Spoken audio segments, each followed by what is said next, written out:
25 दिन बचा है एंड ऑनेस्टली अभी भी बहुत सारे स्टूडेंट्स पढ़ाई ना करके यूट्यूब पे सर्च कर रहे होंगे कि बेस्ट रीनीट स्ट्रैटेजी। एंड कुछ लोग बस टाइम टेबल बनाते रह जाएंगे एंड बहुत सारे स्टूडेंट्स मेंटली गिव अप कर चुके हैं। बट सच क्या है, तुम्हारा ऑल इंडिया रैंक इस 25 दिन का मेहनत डिसाइड करने वाला है, ना कि तुम्हारा 2 साल का मेहनत। क्योंकि अभी तक तुम बहुत डिस्ट्रैक्टेड हो चुके हो ऑलरेडी। अगर तुम भी रीनीट के लिए सीरियस हो, मैं तुम्हें एक ऐसी स्ट्रैटेजी बताऊंगा जो रियलिस्टिक है एंड प्रैक्टिकली फॉलो हो सकता है। मैं ये वीडियो इसीलिए नहीं बना रहा कि मैं बस टॉपर बन के ज्ञान दे रहा हूँ। आई कैन लिटरली अंडरस्टैंड तुम अभी किस कंडीशन में हो एंड सेम बुक्स देखना कैसा फ्रस्ट्रेटिंग होता है एंड मॉक टेस्ट में रिजल्ट फ्लक्चुएशन होना एंड पेरेंट्स का pressure. But remember my words, एक एवरेज स्टूडेंट एंड टॉपर में बस इतना ही डिफरेंस होता है। एंड अभी अगर तुम मेंटली एग्जस्टेड हो एंड पढ़ाई नहीं कर पा रहे हो तो फिर तुम एवरेज बन के रह जाओगे एंड तुम्हारा एग्जाम खराब जाएगा। तो इसलिए तुम्हें पहले मेंटली स्टेबल होना पड़ेगा एंड फिर और एक बार तुम्हें उसी जोन में जाना पड़ेगा। There is no alternative. सबसे पहले एक रियलिटी समझ लो, 25 दिन में पूरा सिलेबस कंप्लीट करना, मास्टर करना इज इम्पॉसिबल। एंड जो बंदा अभी ऐसा टाइप का प्लान बना रहा है कि उसको एकदम जीरो से स्टार्ट करके एकदम वहां तक उसी लेवल तक पहुंचना है, वो बस खुद को झूठा दिलासा दे रहा है। रीनीट अभी नॉलेज का गेम नहीं है, it's a game of execution. तुम्हें ऐसी स्ट्रैटेजी नहीं चाहिए जो कि तुम्हें परफेक्ट बना सके, क्योंकि ऐसे कुछ स्ट्रैटेजी है ही नहीं। तुम्हें एक ऐसी स्ट्रैटेजी चाहिए जो तुम्हारे मैक्सिमम मार्क्स एक्सट्रैक्ट कर सके। सबसे बड़ी मिस्टेक क्या हो रही है पता है? Research shopping. कोई बंदा बोल रहा है कि एनसीईआरटी इज एनफ, कोई बंदा बोल रहा है कि मॉड्यूल पढ़ लो एंड कोई बंदा बोल रहा है कि मेरा क्रैश कोर्स ज्वाइन कर लो। एंड स्टूडेंट क्या कर रहा है? सबका थोड़ा थोड़ा। And at the end result क्या होता है? Nothing completed, mind overloaded and confidence gone. Listen carefully, इस पेज पे न्यू रिसर्च इज पॉइजनस। अभी तुम्हें बस ये करना है, तुम्हें बस जो पढ़ा है अभी तक उसको अच्छे से रिवीजन करके जाना है। अगर कोई अभी से स्टार्ट कर रहा है, तुम ऐसा मत सोचो कि तुम एकदम पीक लेवल तक पहुंच जाओगे 1-2 दिन में। लगेगा 4-5 दिन मिनिमम लगेगा उसी लेवल तक डिसिप्लिन एंड उसी लेवल तक डिस्ट्रैक्टेड फ्री माइंड होने के लिए। एंड जो अभी से स्टार्ट कर रहा है उसका टारगेट ये होना चाहिए कि कितने कम दिन में वो पुराने जैसे वो पहले पढ़ता था उसी जोन में जा सके। डोंट एक्सपेक्ट कि मैं 1-2 दिन में एकदम पीक वाली पढ़ाई कर लूंगा, नहीं हो पाएगा। तुम फिर डिमोटिवेट हो जाओगे एंड फिर डिस्ट्रैक्टेड। एंड फिर तुम्हें वापस कंट्रोल लाने के लिए तुम्हें डिस्ट्रैक्शन को हटाना पड़ेगा। एंड ये तुम कैसे करने वाले हो? इंस्टाग्राम में स्क्रॉलिंग बंद करो एंड रैंडम यूट्यूब वीडियो देखना बंद करो। अगर तुम्हारे सराउंडिंग में कोई नेगेटिव फ्रेंड्स है, कोई नेगेटिव फैमिली मेंबर्स रिलेटिव जो है, उसको हटाओ। एंड ऐसा मत सोचो कि तुम्हें एकदम मंक मूड में जाना है। अगर ये सोचते रहोगे तो फिर तुम्हें एडिशनली तुम्हारा माइंड को और अनस्टेबल बना रही हो। सो तुम बस इतना स्टेबल हो जाओ मेंटली ताकि तुम अच्छे से पढ़ सको। एंड मेंटली स्टेबल होना is very important during any kind of preparation. And अभी से तुम तुम्हारा वीक चैप्टर्स लिस्ट करना शुरू कर दो एंड उसके ऊपर ज्यादा फोकस करो। एंड डेली पीवाईक्यूज करो, डेली पीवाईक्यूज करो। एंड जो कॉन्सेप्ट बार बार रिपीट हो रहा है उसको तो एकदम क्वेश्चन देखते ही तुम्हारे आ जाना चाहिए, क्योंकि नीट में बहुत सारे क्वेश्चंस रिपीट होता है एंड बहुत सारे कॉन्सेप्ट सिमिलर काइंड का क्वेश्चन आता है। And then NCERT line by line revise करो, स्पेशली इन बायोलॉजी। तुम जितने जल्दी उसको पढ़ सकते हो पढ़ के बायोलॉजी दोबारा खत्म करो। एंड अभी तुम ब्यूटीफुल नोट्स बनाने के लिए मत बैठ जाना, क्योंकि अगली revision is far better than making beautiful notes. And ये सब पहले हफ्ते में हो जाना चाहिए। अभी तक जितना बताया, after 7 days the next 10 days are very important. ये तुम्हारा रैंक बनाएगा, तो स्ट्रैटेजी अच्छे से सुन लो।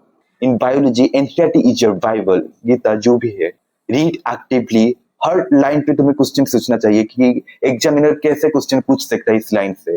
एंड डायग्राम टेबल्स को इग्नोर मत करना, क्योंकि बहुत सारे क्वेश्चंस आता है। और प्लीज सिर्फ हाईलाइट करने मत बैठ जाना, एक्टिवली तुम्हें सब कुछ रिकल करना चाहिए। एंड तुम्हें करना है, अगर एक्टिवली रिकल नहीं करोगे कुछ फायदा नहीं पढ़ने का भी। सो बुक्स बंद करके याद करने की कोशिश करो। देन आती है फिजिक्स, जिसमें बहुत सारे स्टूडेंट्स को दिक्कत होती है। एंड फिजिक्स में मोस्ट ऑफ द स्टूडेंट्स ये मिस्टेक करते हैं कि वो रैंडम हार्ड क्वेश्चन ट्राई करने लग जाते हैं। तुम्हें जेई एडवांस नहीं देना है। तुम फिजिक्स में formula revision is the basics, सारे फॉर्मूला आना चाहिए तुम्हें। अगर नहीं आता अच्छे से रिवाइज करो दोबारा। एंड अभी तुम फिजिक्स में थोड़ा कंसेप्ट के ऊपर फोकस करो एंड रिपीटेड कंसेप्ट के ऊपर ज्यादा फोकस करो।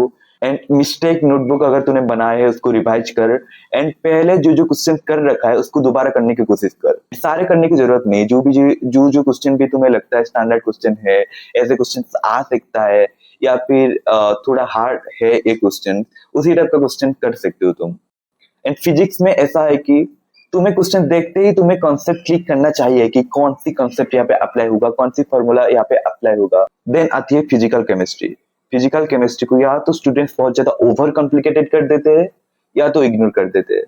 फिजिकल केमिस्ट्री में अभी एक्चुअली क्या करना चाहिए, पहली बात तो उसमें सारे के सारे फॉर्मूला तुम्हें याद होना चाहिए, क्योंकि फिजिकल केमिस्ट्री में most of the questions are formula based. And बहुत कम ही है फिजिकल केमिस्ट्री में, बट जो भी इंपॉर्टेंट कॉन्सेप्ट है उसको भी याद कर लो, एंड PYQ कर लो अच्छे से, एंड कुछ स्टैंडर्ड क्वेश्चंस लगा दो, हो गई तुम्हारी फिजिकल केमिस्ट्री। देन आती है ऑर्गेनिक केमिस्ट्री। ऑर्गेनिक केमिस्ट्री में तुम पैनिक मत करो। पहली बात तो तुम्हें सारे का सारे रिएक्शन का मैकेनिज्म एक्शन दोबारा देख कर अच्छे से याद करने की कोशिश करो, एंड उसके बाद सारे के सारे जो नेम्ड रिएक्शन है उसको रट्टा मार लो, एंड एनसीईआरटी पे जितने भी सारे रिएक्शन है उसको इग्नोर मत करो। एंड उसके लिए डिफरेंट डिफरेंट मॉड्यूल या फिर टीचर्स का नोट फॉलो करने की ज्यादा जरूरत नहीं है। ऑर्गेनिक में भी आता है एनसीईआरटी, एंड इनऑर्गेनिक केमिस्ट्री को आप लॉन्ग टाइम के लिए याद नहीं रख सकते, बीइंग वेरी ऑनेस्ट नहीं रख सकते, तो आपको उसको डेली रिवीजन करना चाहिए, एंड बायो की तरह उसका एनसीईआरटी को पढ़ना चाहिए। अगर आपने पहले से शॉर्ट नोट बना रखी है उसको भी रिवीजन कर लो। लास्ट वीक में क्या करना है, यहाँ पे बहुत सारे स्टूडेंट्स पैनिक करके वो सिलेबस दोबारा स्टार्ट करना शुरू कर देंगे, बट लास्ट वीक में तुम्हारा मेन फोकस मॉक टेस्ट पे होना चाहिए। तुम्हें फुल सिलेबस टेस्ट देना है, जितना दे सकते हो दो, उसका एनालिसिस करो क्या गलती कर रहे हो, एंड उसी हिसाब से जो जो चैप्टर्स आपको वीक लग रहा है उसको थोड़ा थोड़ा पढ़ लो। एंड मॉक टेस्ट में आप थोड़ा स्पीड बढ़ाने की कोशिश करो। एंड मॉक टेस्ट में ये याद रखना तुम्हें धीरे धीरे स्पीड इंक्रीज करना है।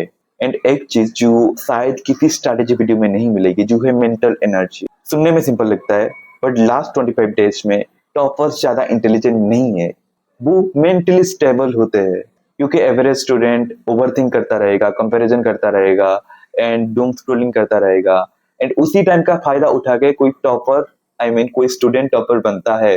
वो बहुत ज्यादा डिफरेंस नहीं होता। अगर लास्ट मोमेंट में आके तुम ये सारी गलती रिपीट कर रहे हो, देन वो तुम्हारा कॉन्फिडेंस गिरा देगा, एंड आप एग्जाम से पहले पैनिक करने लग जाओगे। एंड मैं ऑनेस्टली बोल रहा हूँ, अगर अभी तुम्हारा स्कोर खराब आ रहा है, दैट डजंट मीन कि तुम्हारा मेन एग्जाम में भी खराब होगा। मैंने बहुत सारे ऐसे स्टूडेंट्स देखा है जो कि मेरे फ्रेंड्स थे, लाइक उनका मॉक टेस्ट में 400-500 आ रहा था, बट वो 600 तक पहुंचे हैं, क्योंकि एक्चुअल एग्जाम में कामनेस मैटर करता है। अगर तुम काम नहीं रहोगे तो फिर तुम तुम्हारे पोटेंशियल से कम ही परफॉर्म कर पाओगे, बट अगर तुम काम रहोगे तुम अच्छा ही करोगे। तुम्हारे पास अभी भी टाइम है, but don't expect any fantasy transformation, क्योंकि वैसा कुछ नहीं होने वाला है।